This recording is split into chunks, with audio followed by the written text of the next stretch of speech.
मां हूं, धरती मां। महान और अनमोल वस्तुएं उन्हीं को मिलती हैं जो उसके सुपात्र हों। अमर वही हो सकते हैं जो शांति प्रिय हों, जिनके ऊंचे आदर्श हों, जो परहित के लिए जीवन जीते हों, किंतु जिनके मन में द्वेष और घृणा हो, जो युद्ध और हिंसा के प्रचारक हों, वे केवल दंड के पात्र होते हैं। इसीलिए श्री विष्णु ने देवताओं को अमृत दिया और स्वरभानु को दंड, जिसने छल करके अमृत पी लिया था। श्री विष्णु ने स्वरभानु का सिर धड़ से अलग कर दिया। स्वरभानु का सिर राहु और धड़ केतु बनकर आज भी नक्षत्र लोक में विद्यमान है, और चूंकि चंद्रमा ने उसका भेद खोला था, इसलिए आज भी राहु और केतु की चंद्रमा से शत्रुता है। परंतु क्या सागर मंथन के उपरांत सत्य और असत्य की लड़ाई का अंत हो गया? मुझे तो लगता है कि न केवल ये युद्ध जारी है, बल्कि इस युद्ध में एक नया मोड़ आने वाला है। मूर्खों, नारी तुम्हारी दुर्बलता है, और जो सुंदरता पर मोहित होकर अपना लक्ष्य भूल जाते हैं, वे जीवन में कुछ नहीं कर सकते। तुमने मेरे सारे किए कराए पर पानी फेर दिया। अब तुम देवताओं का कुछ नहीं बिगाड़ पाओगे। वो अमर हो चुके हैं, अमर। ठहर जाइए। कौन है आप लोग? हम ब्रह्मपुत्र सनकादिक ऋषि हैं। मेरा नाम सत है। यह है सनंदन, सनत और शौनक। अपने आने का उद्देश्य बताइए। प्रभु के द्वार पर आने का उद्देश्य प्रभु के दर्शन की इच्छा के अतिरिक्त और क्या हो सकता है द्वारपालो? आप अभी उनसे नहीं मिल सकते। क्यों नहीं मिल सकते द्वारपालो? प्रभु अभी विश्राम कर रहे हैं। कैसी बातें करते हो द्वारपाल? ईश्वर और विश्राम? ईश्वर कभी विश्राम नहीं करते। यदि ईश्वर विश्राम करने लगे तो सृष्टि का सारा काम ठप हो जाएगा। तुम हमें जाने दो। विचित्र प्राणी हैं आप। एक बार आपसे कह दिया कि आप अभी उनसे नहीं मिल सकते, तो आप लौट क्यों नहीं जाते? हे द्वारपालो, हम तुमसे विनती करते हैं कि हमें अपने लक्ष्मी नारायण के दर्शन के लिए भीतर जाने दो। हम बहुत दूर से उनके दर्शन को आए हैं। एक बार कह दिया कि अभी आप उनके पास नहीं जा सकते, तो फिर हट क्यों कर रहे हैं? हे द्वारपालो, पथ का विमान अच्छा नहीं होता, चाहे वो पथ कितना भी ऊंचा हो। तुम तो एक द्वारपाल का छोटा सा पथ पाकर इतराने लगे। तुमने अपने अभिमान में आकर हमारी राह रोकी, हमें अपने प्रभु से मिलने नहीं दिया। तुम्हें इसका दंड मिलेगा। हम तुम्हें शाप देते हैं। जाओ, तुम दोनों राक्षस बन जाओ।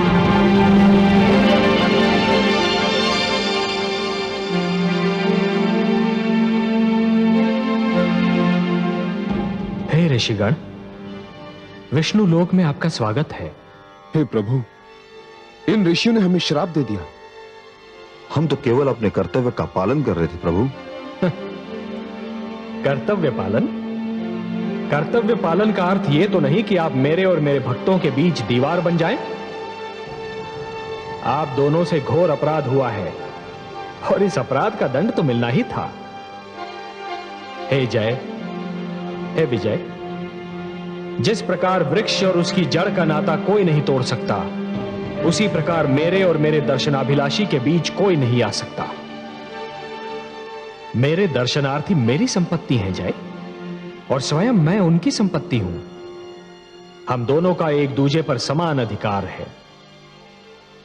जब भी कोई ईश्वर और भक्त के बीच आने का प्रयास करेगा, किसी न किसी रूप में अवश्य दंड पाएगा।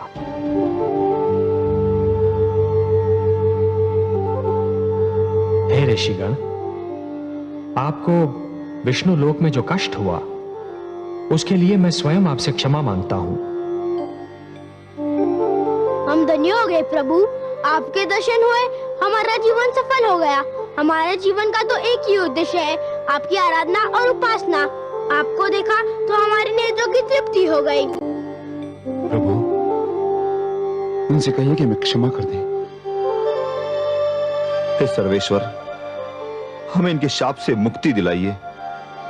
नहीं विजय, यह नहीं हो सकता। ऋषि का शाप धनुष से निकला हुआ बाण होता है। उसे न रोका जा सकता है और ना ही वो लौट सकता है। हे ऋषिगण, मैं आपसे यह तो नहीं कह सकता कि आप इन दोनों को अपने श्राप से मुक्त कर दीजिए।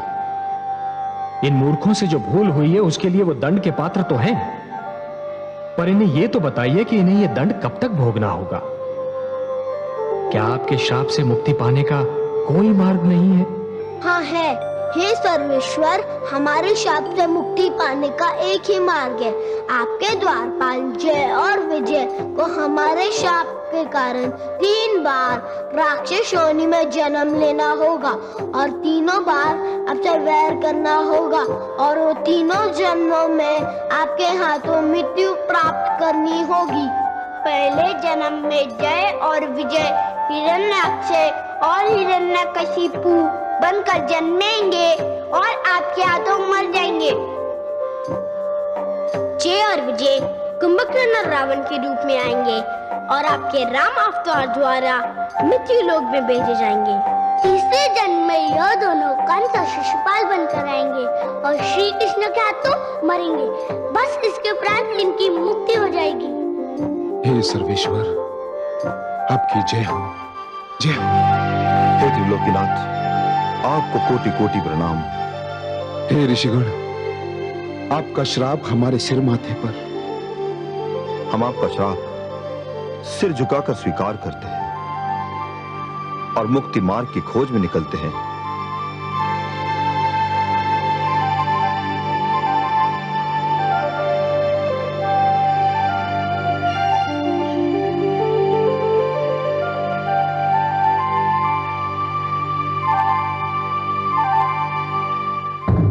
मैं मां हूं, धरती मां।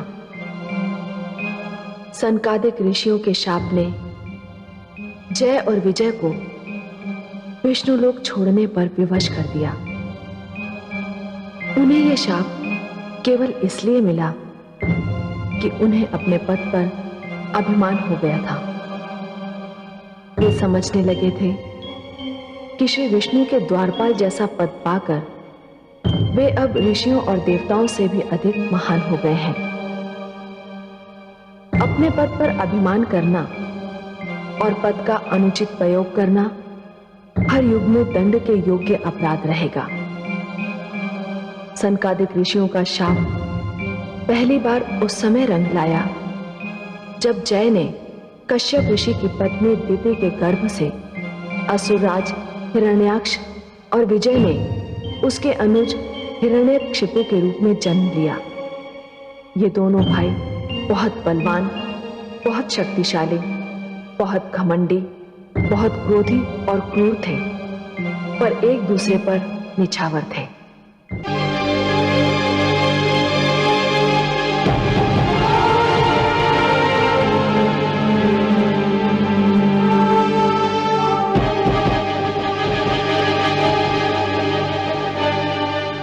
सावधान!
मैं देख रहा था कि मेरा भ्राता कितना बलवान है। मुझे तुम पे गर्व है हिरण्यकशिपु। तुम केवल मेरे भ्राता ही नहीं, मेरा दाहिना हाथ भी हो। भ्राताश्री, मैं जो भी हूं आप ही के कारण हूं। मेरे मन में आपके लिए आदर ही आदर, स्नेह ही स्नेह है। भ्राताश्री, हम दोनों मिलकर तीनों लोकों को जीत सकते हैं। तुम कहते हो तो मैं तुम्हें तीनों लोक जीत कर दिखा दूं हिरण्यकशिपु।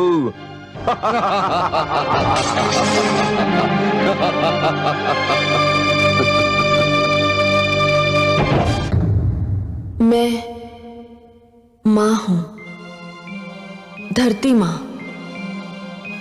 हिरण्याक्ष ने तीनों लोग जीतने की धुन में संसार में आतंक का ऐसा बवंडर उठाया कि मानवता कराह उठी। वो बहुत अत्याचारी और निर्दयी राजा सिद्ध हुआ। उसके युग में विनाश और आतंक ने ऐसा नंगा नाच नाचा कि संस्कृति और सभ्यता ने लजाकर आंखें झुका ली। उसने जीवन की हर मधुरता को, हर सुंदरता को ऐसी निर्दयता से कुचला कि मैं घबरा गई। चारों ओर आग ही आग, रक्त ही रक्त दिखाई दे रहा था। वो निर्दयी मेरी ओर बढ़ा। मेरे तो प्राण सूख गए। शायद हर सत्ता के लोभी की भांति वो सबसे पहले मुझे प्राप्त करना चाहता था। मैं उसके भय से भागी, पर उसने मुझे पकड़ लिया। उसने मेरा अपहरण किया, मुझे मेरी इच्छा के विरुद्ध पाताल में ले गया। कोई राह न देखकर मुझ दुखियारी ने अपने स्वामी, अपने नाथ श्री विष्णु की स्तुति की। उन्हें रोकर पुकारा, और विष्णु तो हर दुखियारे मन की करुण पुकार सुनते हैं। मेरी पुकार सुनी। वे समझ गए कि यदि मुझे कुछ हो गया तो मानव बेघर हो जाएगा, मानवता का मंदिर गिर जाएगा। सो वो आए। वहां भी आए जहां केवल कीचड़ था, गंदगी थी। ऐसी जगह पर आने और मुझे बचाने के लिए उन्होंने वाराह जैसा रूप लेना भी स्वीकार कर लिया। यह उनका तीसरा अवतार था, जिसे इतिहास वाराह अवतार के नाम से जानता है। वे आए और उन्होंने मुझ अबला को असुरराज हिरण्याक्ष के पंजे से छुड़ा लिया और मानवता को बचाने, मानव का कल्याण करने के लिए हिरण्याक्ष का वध भी कर दिया। परंतु हिरण्याक्ष का वध भी आतंक का अंत नहीं सिद्ध हुआ। इस कहानी को तो आगे बढ़ना ही था। उसने संसार से विष्णु का नाम मिटा देने का प्रण कर लिया।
शेषनाग शैया पर विश्राम करते विष्णु, स्वयं को जीवन और मृत्यु का स्वामी समझने वाले विष्णु, सावधान, सावधान हो जाओ। तुम्हें मेरे भ्राता श्री हिरण्याक्ष के रक्त की एक एक बूंद का मूल्य चुकाना होगा। तुमने जो घाव उनके शरीर पर लगाए थे, उसने उनके शरीर को ही नहीं, मेरी आत्मा को भी छलनी छलनी कर दिया है। जब तक मैं तुमसे प्रतिशोध नहीं लूंगा, मैं चैन की श्वास नहीं लूंगा। अब मेरे जीवन का एक ही उद्देश्य है, प्रतिशोध, प्रतिशोध, केवल प्रतिशोध। यदि तुम में साहस है तो मेरी चुनौती स्वीकार कर लो, स्वीकार कर लो तुम। पुत्र, किससे प्रतिशोध लेने की बात कर रहे हो हिरण्यकशिपु? उसी से, उसी विष्णु से, जिसने मेरे भ्राता को निर्दयता से मार डाला। माते, तुम्हारा तो केवल भाई था वो। मुझसे पूछो, जिसके नैनों की ज्योति था वो, जिसकी कोख से जन्मा था वो, जिसका पुत्र था वो। क्या तुम्हारा दुख मेरे दुख से भी महान है? नहीं पुत्र, मेरे दुख का तो अनुमान भी नहीं लगाया जा सकता, परंतु उसने एक ऐसा पाप किया था जो क्षमा योग्य नहीं था। क्या अपराध किया था मेरे भ्राता ने? उसने धरती का अपहरण किया था, एक नारी का अपहरण, और एक नारी का अपहरण अक्षम्य अपराध है पुत्र। अपहरण कोई अपराध नहीं माते, अपहरण तो हमारी असुर संस्कृति का एक अंश है। जिस संस्कृति का आधार अपहरण हो, जिस संस्कृति का अंश अपहरण हो, वो संस्कृति कभी पनप नहीं सकती पुत्र। उसका विनाश निश्चित है। अपहरण समाज का सबसे बड़ा अपराध है, पाप है। माते, शक्ति है हमारे पास, साहस है हमारे पास।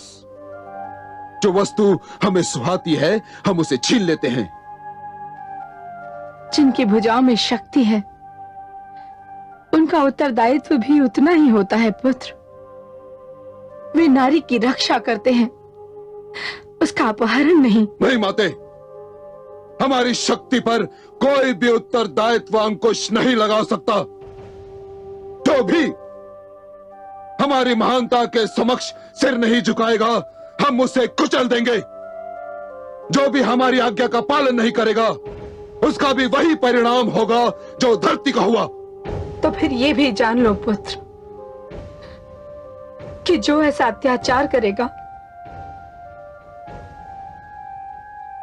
उसका परिणाम भी वही होगा जो पुत्र हिरण्याक्ष का हुआ था। तुम विष्णु की शक्ति को नहीं जानते पुत्र।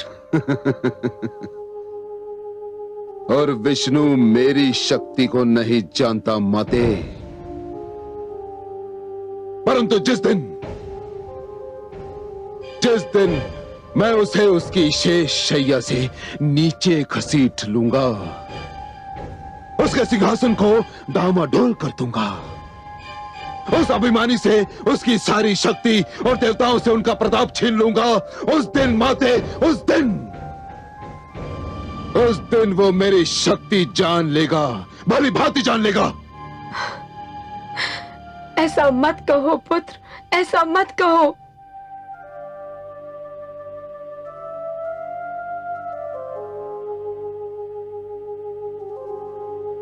माते, तुम्हारी सौगंध, मैं इस सृष्टि से विष्णु का नाम मिटा दूंगा। मैं उसके किसी भी नाम लेवा को जीवित नहीं छोड़ूंगा। सेनापति विडाल, आज्ञा असुरराज। हमारी सेना को आदेश दो कि चारों ओर फैल जाए जिस जीभ पर विष्णु का नाम हो उसे काट दे। जो कान विष्णु का नाम सुनते मिले उनसे सुनने की शक्ति छीन ली जाए। जो आज्ञा असुरराज। जाओ और सृष्टि में यह संदेश सुना दो कि विष्णु की प्रभुता का युग समाप्त हो गया। अब एक नए युग हिरण्यकशिपु युग का आरंभ हो रहा है। जो भी अब तक विष्णु का स्मरण करते थे अब मेरा स्मरण करेंगे। जिस मन में विष्णु का ध्यान होगा अब उस मन में हिरण्यकशिपु का भय वास करेगा। हाँ, आपके आदेश का पालन होगा असुरराज। नहीं नहीं, ये क्या करे हो पुत्र? अपना आदेश लौटा लो, रुक जाओ। ये अनर्थ ना करो पुत्र। यह अनर्थ नहीं, सर्वथा उचित है देवी। विष्णु के षड्यंत्र का उत्तर है। षड्यंत्र? ये आप क्या कह रहे हैं गुरुदेव? आप भूल गई देवी कि विष्णु ने दानव संस्कृति का विनाश करना चाहा था और अब वो असुरों को मिटाना चाहता है। इसीलिए उसने सबसे पहले आपके ज्येष्ठ पुत्र हिरण्याक्ष का वध कर डाला। तो आपने उसे जीवित कर दिया होता। आपके पास तो संजीवनी मंत्र था। मैं जीवित कर देता, मैं अवश्य जीवित कर देता आपके पुत्र को, परंतु उसे विष्णु ने स्वयं मारा था और जिसे विष्णु स्वयं मार डाले उसे पुनर्जीवित करना असंभव है। मुझे खेद है देवी कि मैं आपके पुत्र हिरण्याक्ष को पुनः जीवित करने में असमर्थ रहा। हे शिष्य, तुमने जो भी किया उचित किया, पर इससे केवल विष्णु को स्मरण करने वालों का ही सर्वनाश होगा। विष्णु का कुछ नहीं बिगड़ेगा। गुरुदेव, यह तो मेरे अभियान का पहला चरण है। इसके उपरांत तो मैं सीधा विष्णु पर प्रहार करूंगा। बहुत चतुर है विष्णु, बहुत शक्तिशाली भी। उससे टक्कर लेने के लिए तुम्हें अपार शक्ति की आवश्यकता होगी। वो ज्वाला है, तुम्हें ज्वालामुखी बनना होगा। वो वायु है, तुम्हें आंधी का रूप लेना होगा। वो चंद्रमा की भांति शीतल है, तुम्हें सूर्य की भांति दहकना सीखना होगा। वो नदी की भांति शांत है, तुम्हें ज्वार की भांति उमड़ना होगा। हे गुरुदेव, ये कैसी शिक्षा दे रहे हैं आप? गुरु तो अपने शिष्य को कल्याण का मार्ग दर्शाता है। आप तो मेरे पुत्र को विनाश का मार्ग दिखा रहे हैं। शांत रहो माते, शांत। ये तो गुरुदेव के महान कथन हैं। इसका एक एक अक्षर के समक्ष मैं अपना सिर झुकाता हूं। गुरुदेव, मुझे प्रकाश दीजिए, मुझे ज्ञान दीजिए, मेरा पथ प्रदर्शन कीजिए, मुझे आदेश दीजिए। तुम्हें ऐसी शक्ति प्राप्त करनी होगी शिष्य, जिसे कोई परास्त ना कर सके। स्वयं विष्णु भी नहीं, मैंने ऐसी शक्ति प्राप्त कर ली थी, परंतु विष्णु ने छल से उसकी महत्ता घटा दी। उसने देवताओं को अमृत पिलाकर अमर बना दिया। अब मेरी शक्ति से भी महान शक्ति तुम्हें प्राप्त करनी होगी। उस शक्ति को प्राप्त करने के लिए मुझे क्या करना होगा गुरुदेव? तुम्हें तप करना होगा शिष्य, घोर तप, अपूर्व तप, अपार तप, ऐसा तप जिसका संसार में उदाहरण ना मिले। विष्णु का तप नहीं, क्योंकि वो देवताओं का पक्षपाती है, वो तुम्हें कुछ नहीं देगा। शिव का भी नहीं, क्योंकि वो मैं पहले कर चुका हूं। तुम्हें ब्रह्मा की तपस्या करनी होगी, वही केवल तुम्हारी तपस्या के भुलावे में आ सकते हैं। और फिर तुम उनसे वो वरदान मांगना जो मैं तुम्हें बताऊंगा। गुरुदेव की जय हो। गुरुदेव, मैं आज ही तपस्या के उद्देश्य से असुर लोक छोड़ दूंगा। मुझे आज्ञा दीजिए गुरुदेव।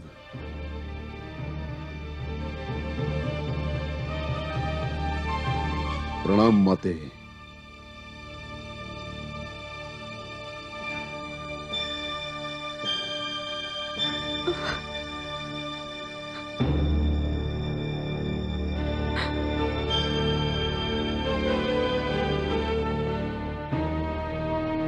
महारानी कयादू, कहां हैं आप?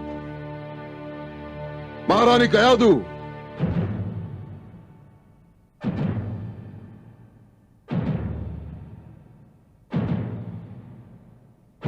महारानी कयादू।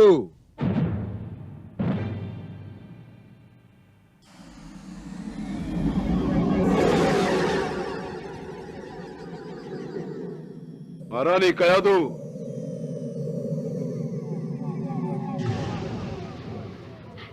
इस समय मैं जो मांगती मुझे मिल जाता। मैं आप ही की प्रतीक्षा कर रही थी स्वामी। मुझे आपको एक शुभ समाचार देना था। समाचार तो मुझे भी देना था, पर मुझे भय है यह समाचार आपके लिए शुभ नहीं होगा महारानी। क्या समाचार लाए हैं आप? शिष्टाचार की मांग है कि शुभ समाचार पहले सुन लिया जाए। पहले आप कहिए, क्या समाचार है आपके पास? आप पिता बनने वाले हैं स्वामी। आप प्रसन्न नहीं हुए? कौन व्यक्ति पिता बनने का समाचार सुनकर प्रसन्न नहीं होगा महारानी? पर अशुभ समाचार यह है कि मैं अपने पुत्र के जन्म तक यहां रुक नहीं सकता। क्या आप कहीं जा रहे हैं? हाँ प्रिय, मैं जा रहा हूं विष्णु से प्रतिशोध लेने की शक्ति को प्राप्त करने। तपस्या पर जाने से पहले मैं तुमसे विदा लेने आया था। मुझे तनिक भी ज्ञान नहीं कि तप सफल होने में मुझे कितना समय लग जाए। स्वामी, आप मुझे इस अवस्था में छोड़कर चले जाएंगे? विवशता है प्रिय, विवशता। मैंने प्रण ले लिया है। और मेरी रक्षा कौन करेगा? आप मुझे किसके आश्रय छोड़े जा रहे हैं? जब तक आप नहीं आएंगे तब तक मैं क्या करूंगी? आपकी रक्षा में कोई कमी नहीं रहेगी महारानी। सेनापति बिडाल। आज्ञा सुराज। मैं गुरुदेव के आदेशानुसार तप करने के उद्देश्य से असुर लोक छोड़कर जा रहा हूं।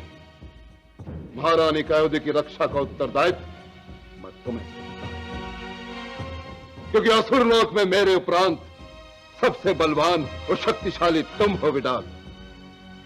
मेरे लौट कर आने तक तुम इनकी रक्षा करोगे। किंतु ये जान लो बिडाल कि यदि तुमने कोई चूक की तो मेरे दंड से बच नहीं पाओगे।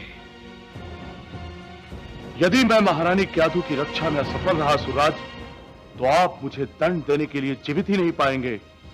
जब तक मेरे शरीर में एक भी सांस और रक्त की एक भी बूंद शेष है, मैं महारानी क्यादू की रक्षा का वचन देता हूं।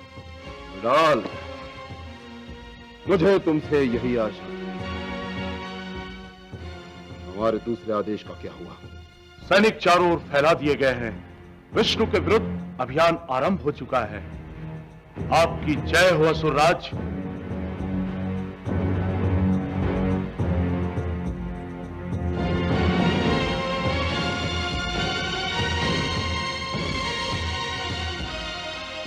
अब मुझे निश्चिंत होकर विदा करो प्रिय। जब मैं लौट कर आऊंगा तब मेरे पास इतनी शक्ति होगी कि कोई मेरे परिवार की ओर आंख उठाकर देखने का साहस भी नहीं करेगा। मुझे विदा करो।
ठहरो, कहां जा रहे हो? मंदिर में। क्यों जा रहे हो मंदिर में? अपने विष्णु भगवान की पूजा करने, जो मैं नित्यदिन करता हूं।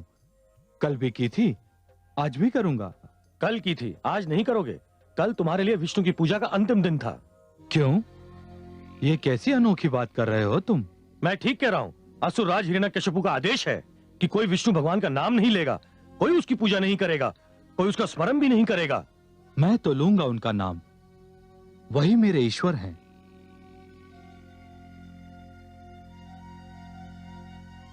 ठहरो, तुम अंदर नहीं जा सकते। हे सेनापति, देखिए आपका सैनिक कैसी विचित्र बात कह रहा है। यह कह रहा है कि मैं अपने विष्णु के मंदिर में प्रवेश ना करूं। आप इसे समझाइए कि विष्णु का नाम तो मेरे रोम रोम में बसा हुआ है। अच्छा, तो तुम्हारे रोम रोम में बसा हुआ है विष्णु का नाम। अब मैं निकालता हूं तुम्हारे रोम रोम से विष्णु का नाम। विष्णु! हे सर्वेश्वर! क्या बात है प्रिय? कोई इतना निर्दयी कैसे हो सकता है? एक वृद्ध असहाय मनुष्य पर इतना अत्याचार। कमल नयन, हिरण्यकशिपु आप पर क्रोधित है, पर क्रोध उतार रहा है निर्दोष मानव पर। आपकी क्रोधाग्नि कब भड़केगी? आप किस बात की प्रतीक्षा कर रहे हैं? समय की महादेवी, समय की। किस समय की? उस समय की जब हिरण्यकशिपु की गागर भर जाए। समय? गागर? मैं आपकी बातें समझने में असमर्थ हूं जगदीश्वर। महादेवी, अभी तो हिरण्यकशिपु के पाप की गागर में दुष्कर्म की पहली बूंद गिरी है। इसके भर जाने की प्रतीक्षा तो करनी होगी ना? उस समय की प्रतीक्षा कर रहा हूं मैं। पर वो ये जानते हुए कि हिरण्याक्ष अपराधी था, आपसे शत्रुता पर कमर कस रहा है। हाँ महादेवी, हरेक को मरने के लिए कोई ना कोई बहाना तो ढूंढना ही पड़ता है। हिरण्यकशिपु ने मेरी शत्रुता को वो बहाना बना लिया है।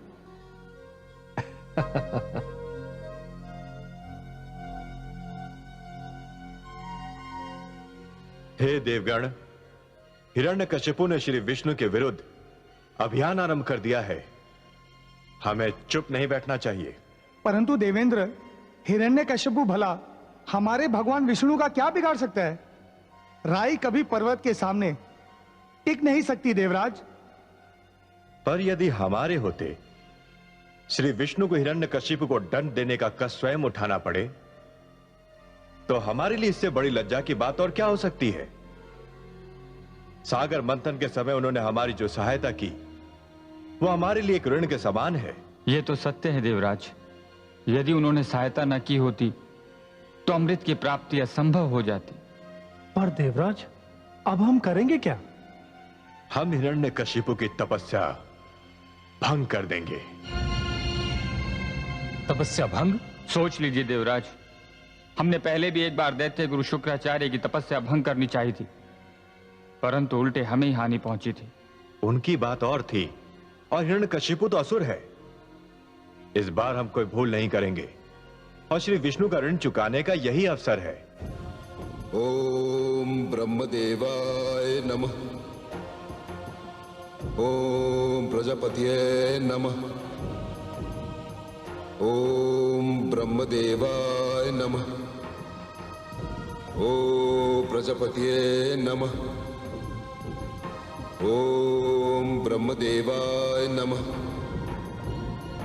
ओम प्रजापतये नमः। ओम ब्रह्मदेवाय नमः।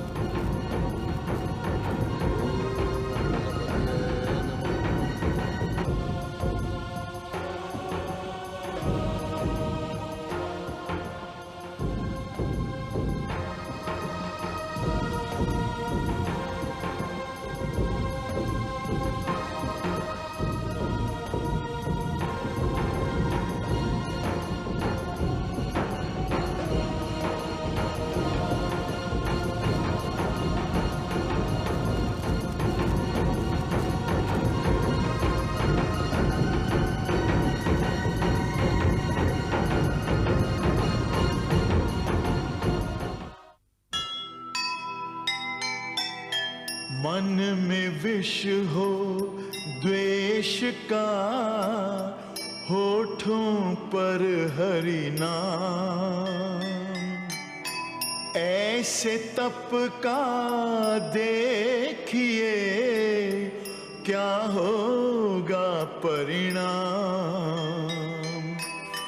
हर युग में इतिहास की रही सदा यह रीत।